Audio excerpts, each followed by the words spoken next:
In 2025, Uber had its best year ever.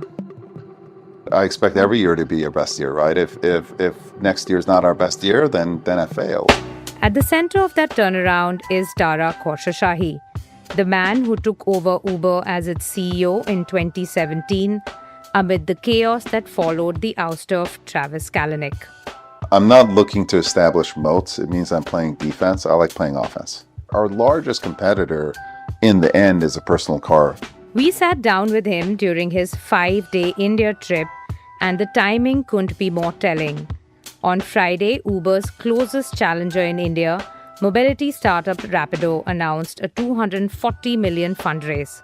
India is Uber's third largest market by trip volume, and by Khosrowshahi's own admission, its toughest. The Indian consumer is super demanding.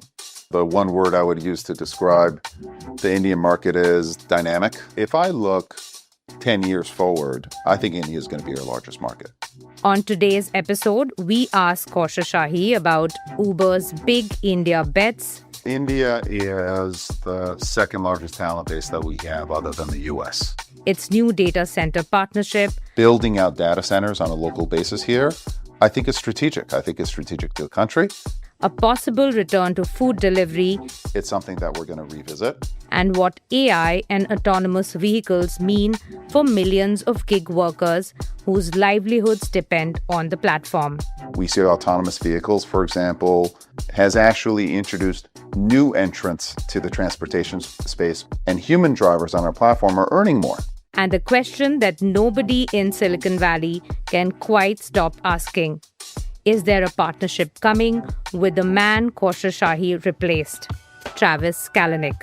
I will absolutely look to partner with them because there are very few entrepreneurs like Travis. It's Monday, the 18th of May. I'm Samidha Sharma. You're listening to Corner Office Conversation.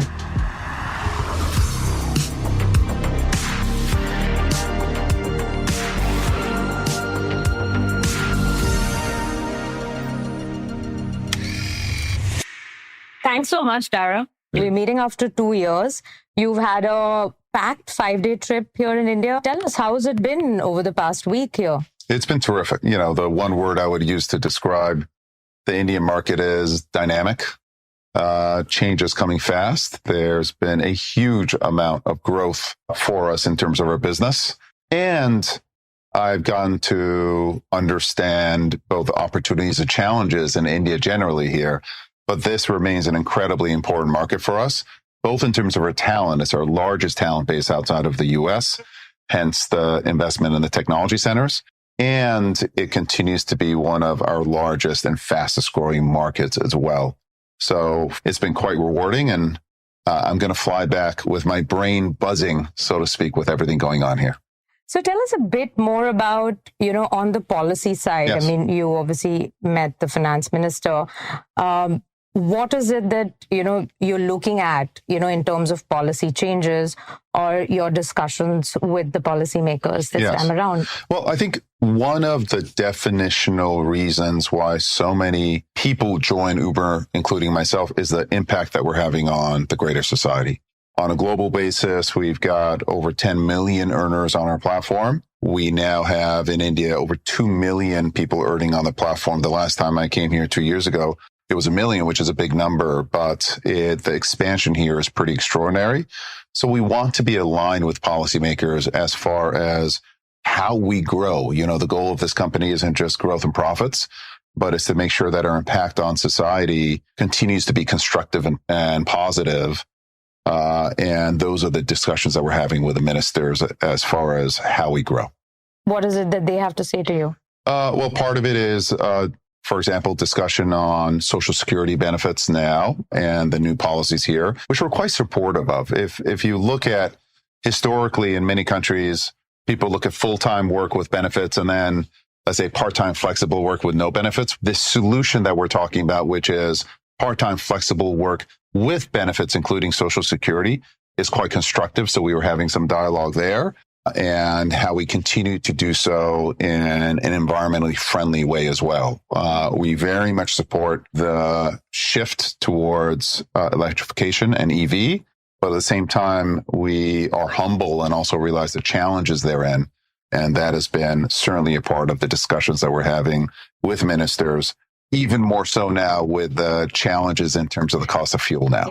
So I'm just going to use that as a segue to understand from you. Sure. How do you look at, fuel prices sort of going up? I mean, there was some announcement yesterday here as well. How does that impact the business, not only in India, but globally? Because that's at the center of what you do. Yes. It's very early here. Obviously, yesterday was, I think, the first announcement as it relates to fuel price increases. So it's difficult to predict the impact on our business here. Globally, fuel prices have been a headwind, especially more recently as it relates to our earners and the cost of transportation, but they've been relatively modest. What we are seeing consistently is the demand for transportation of all types, food delivery, grocery, et cetera, continues at a very robust pace. We announced recently our Q1 earnings, transactions growing over 20%, top line growing well over 20%. So while it's a headwind, it is a relatively modest headwind compared to the increase in demand for all things in the physical world. So the business continues to grow, but it is something that we take into consideration. We think it just underlies this transition to EVs as being healthy for the environment, but also healthy in terms of the diversification of energy sources for India and many other countries in which we operate. Dara, what you said earlier about, you wanting to sort of create more livelihood in India, yes. Expanding mobility in a more environment-friendly way. One of the ways we've seen mobility companies do that is bike taxis, yes. Two-wheelers. And, just very recently, there's been some sort of threat from the state government over taking criminal action against, bike taxis. What message do you take from that? Well, I think what we want to have is a dialogue with the local authorities. There is no question to us that bike taxis are making transportation more affordable for a greater percentage of the population. Bike taxis are often a complement actually to mass transit. About a quarter of our bike taxi trips either start or end with mass transit of one sort or the other. And we're investing now in moving beyond just being a car hail service. Now we have four-wheelers, three-wheelers, bike taxis, and through our partnership with ONDC are connecting with buses and mass transit as well. So we think that bike taxis should be a part of this entire transit ecosystem. It's a much more affordable way for earners to come onto the platform and start earning. Some of them then graduate up to four-wheelers, either through our fleet partnerships, et cetera. So we're hoping that we can find that win-win solution where the policymakers make sure that they get what they need in terms of following rules and regulations, but also we continue to expand the availability of affordable mobility as well as a way to earn for a greater segment of the population here. Understood. Over the last few years, Uber has added a bunch of offerings. Now, of course, at the Go Get event, you announced Uber being an everything app. Yeah. In India, how does that trickle down beyond just mobility, or will you sort of stay razor sharp focused on mobility in India? The opportunity for mobility in India is enormous. So we do want to stay focused on the mobility sector. That said, we are exploring other areas, for example, logistics. And in particular, what we're quite interested in is hyperlocal logistics within your city and empowering especially small businesses to be able to deliver on-demand transportation, just like what you see in quick commerce and or the large companies like a Flip or Amazon. We want to empower the local businesses to also offer on-demand, very quick delivery as well of their goods, because we think that a commerce ecosystem that includes large companies, there's nothing wrong with that, but also small businesses is a healthy ecosystem. And we are very early in our investments in commerce, but we think it's a very interesting area for us to explore it. So just wanted to double click on that. Dara, we spoke last time around as well. Uber Eats for you in the US is as much as 50% of your revenue now. It's a huge part of our business, huge. And I remember asking you last time as well, is food something that you will look to do again in India, considering, you want to be in the delivery ecosystem, and food and grocery has become a large part, whether you look at Amazon, Flipkart. Very much so. Amazon's now doing quick commerce in the US, taking a leaf out of what they're doing here in India. So is that something that you will revisit at all? I believe in continually asking myself hard strategic questions. At this point, when we look at the ecosystem in India, the mobility ecosystem and the local logistics sector is quite promising and has enormous potential growth ahead of it. It's something that we're going to revisit. In Europe, for example, we have relaunched in food in a number of markets that we pulled out of. And there's so much potential here in India. But at this point, I think to the extent we get into food, it'll be through partnership, not through ownership. Is there something on the anvil? Can we look forward to some announcement? Stay tuned. You seem to be very focused on partnerships as a company. Yes. And I just want you to talk a bit more about the Adani partnership on the data center. Is that the stack which will play out in India on the AI space? And how do you see, it sort of unfolding here? Well, I think that AI generally is going to be empowering a greater and greater percentage of the information economy. Building out data centers on a local basis here, I think it's strategic. I think it's strategic to the country. And India is quite strategic to us on a global basis. And I can't think of anyone better to partner with than the Adanis. I have known them for some time now. We have built a lot of trust together, and building out a local data center here to power the entire business, but also the AI innovations that are coming up is something that I'm very excited about. And I'm thrilled to do it with the Adani Group. And what's the kind of timeline that you've set for putting this together? Well, based on the discussions that we had with them, we all want it to happen tomorrow. We know that may not be possible. So the timelines aren't clear here, but the intent certainly is. And just talk me through, the two tech centers, which also you've announced between Bangalore and Hyderabad. Yeah. How much of Uber's engineering and product, etc., are already being done out of India? And with these two being set up, where will it sort of take it? Well, India is the second largest talent base that we have other than the US. We always believed in the entrepreneurial talent here. And so our approach here in India was always building engineering teams that are what we call full stack, that are entirely responsible for the products that they're building. So they don't have to check with the US, et cetera. They can just go. One of the changes that we're seeing here is, frankly, early on, we were able to attract top engineers, but we had a hard time, for example, attracting product managers, first-rate designers. That's all changed. The product innovation that we're seeing here is core to the business. Like, they are building every part of Uber, whether it's the rider app or two-wheelers or merchant tools, or actually the AI stack, the core AI stack. And so the investment in the tech centers are a reflection of that. I wouldn't be surprised if we add, even more tech centers. This is just the beginning here. The talent, the technical talent, and the entrepreneurship and the hunger that I see here is wonderful, and I want more of it. How does that tie up with the fact that your CTO very recently said that you had exhausted all your tokens in 4 months of the year? Our engineers are working, they're working hard, and they're building agents to work for them as well. Where do you get the confidence to hire more engineers and set up, these tech centers when at a time when, almost 60 or 70% of the code is being done by AI? Yeah, so my view is that AI is building engineers with superpowers. And if the next engineer that I hire is one that has superpowers, I want more. The business is growing very quickly. It's growing even more quickly here in India. So at this point, I see growth ahead of us, both in terms of business and talent. Right now, I want to build and I want to build faster.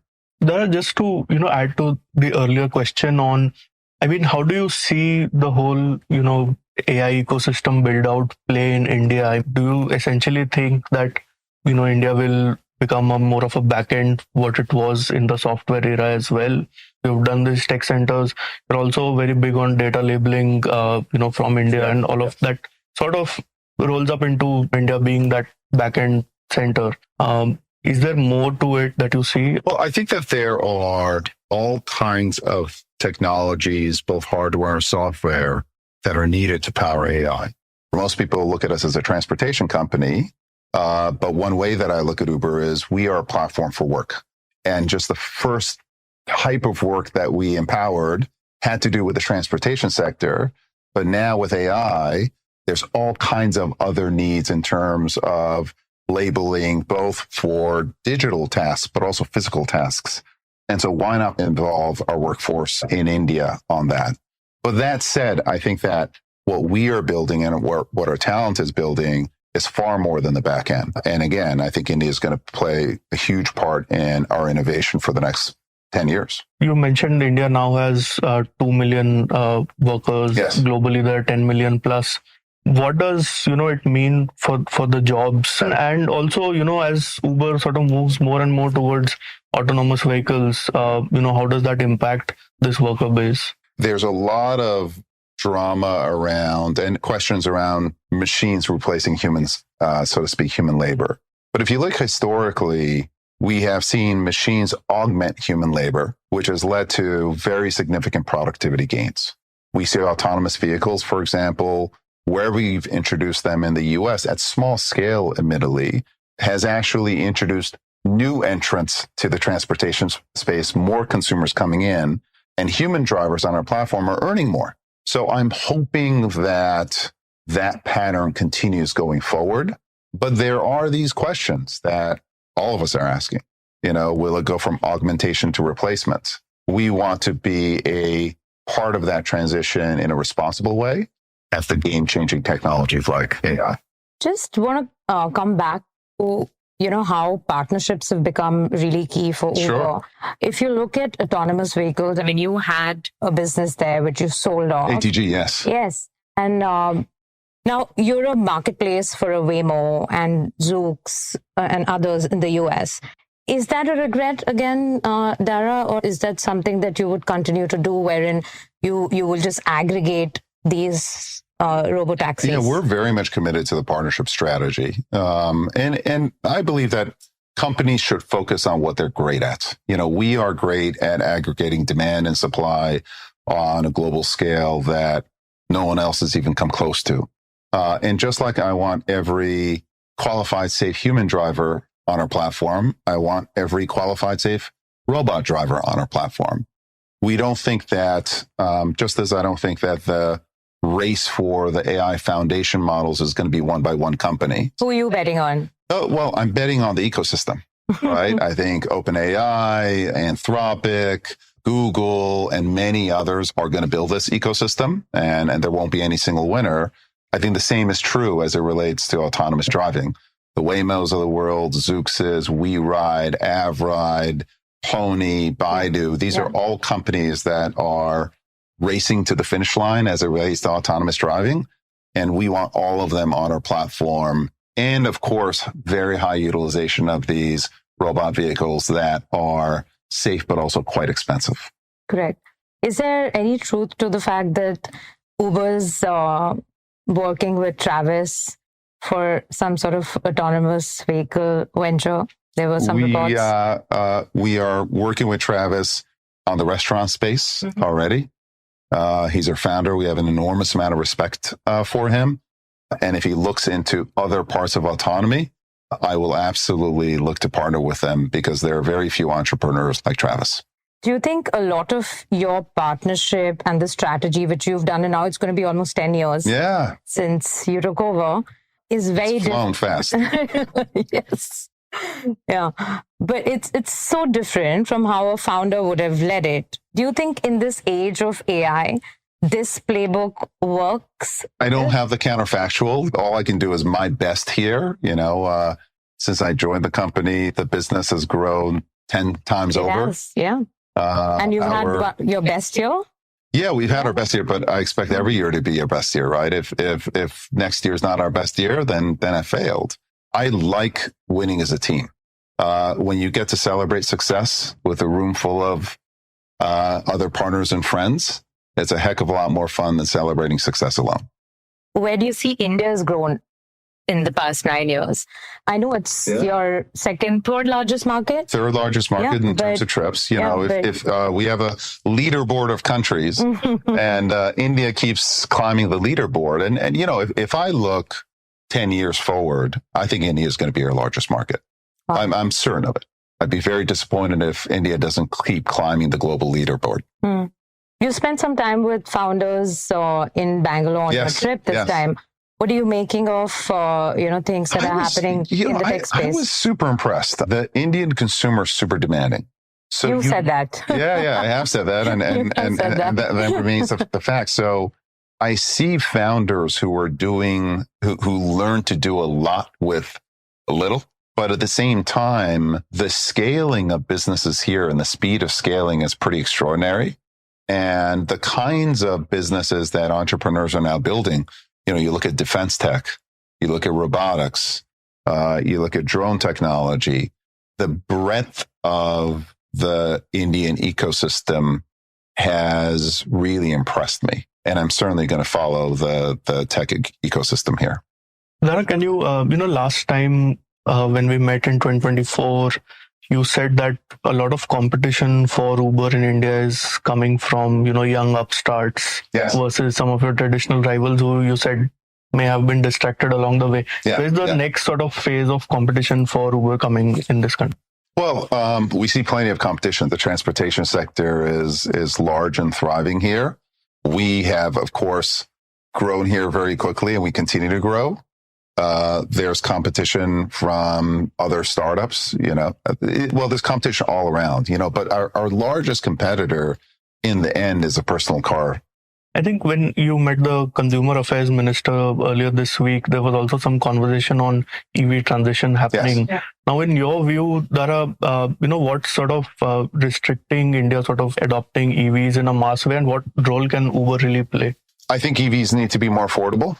I think that the residual value of EVs hasn't been established the way that we need it in a healthy market for our drivers. And I think there needs to be increased investment in EV infrastructure, especially recharging infrastructure. We're making progress, but frankly, not as quickly as I'd like. What do you think should change there? I think more investment. I think that the EV ecosystem generally, in the US, around the world, the transition to an EV ecosystem has been more challenging than I think many anticipated. But the benefits are there. We don't think that temporary setbacks should hold companies like ours or governments from leaning in and continuing to invest. And we're determined to invest. And we're looking for partners. I just came from a breakfast meeting, both as it relates to the vehicles themselves, financing, charging infrastructure.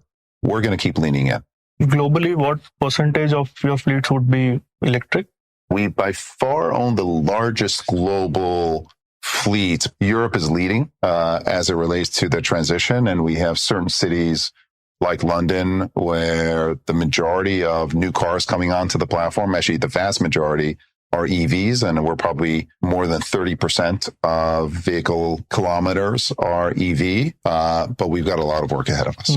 Understood. Just coming back a bit on AI, Dara, we saw Zomato founder last month talking about the moat for companies like Zomato and Blinkit being in the physical world, and that was more of an argument against the fact that AI agents will sort of replace platforms. But what's your kind of take on it? Do you think that if AI agents start booking trips for users, then Uber becomes more of a pipe than a platform? And how do you prevent that? First of all, I'm not looking to establish moats. It means I'm playing defense. I like playing offense. The supply that we're establishing in terms of mobility of all kinds, whether it's two-wheelers, three-wheelers, four-wheelers, as well as connectivity to public infrastructure, allows us to be a necessary partner for anyone who's building an AI agent. As long as we innovate and build delightful products, then I think we can stay ahead of the game. But wouldn't it be more in OpenAI's interest to say, have that traffic on their own agents rather than Uber doing its own? I think, of course, but I think if we build wonderful experiences with Uber as well on the Uber app, I think we'll be more than fine. There was a time, for example, where on Google Maps, you could hail a Lyft or an Uber. But ultimately, people came to Uber because it was just easier. And of course, I'm happy to work with third-party agents as well. Again, I lean into these new technologies, and I'm quite confident of our position in a changing world. How's the Dara agent? I wanted to... Oh God, it's embarrassing. I don't know. I prefer the real Dara, but maybe I'm not a neutral party. Yes. We should be asking your team which one exactly. Rob, how's it done? Has it gotten better? It gotten better? Is it behaving? All right, we're trending up based on India data today, this week. Yeah, look forward to that. Thanks so much, Dara, Absolutely. for doing this. Happy to do it. It's my pleasure. Thank you. Thanks. That's it for today. You were listening to our latest Corner Office conversation. This episode was sound designed by Amrit Reji, Rajas Nayak, and Indraneel Bhattacharjee. Produced by Anirban Chaudhary and Vinay Joshi. Corner Office Conversation is a show where we talk to the most interesting business and thought leaders from India and the world. Keep listening.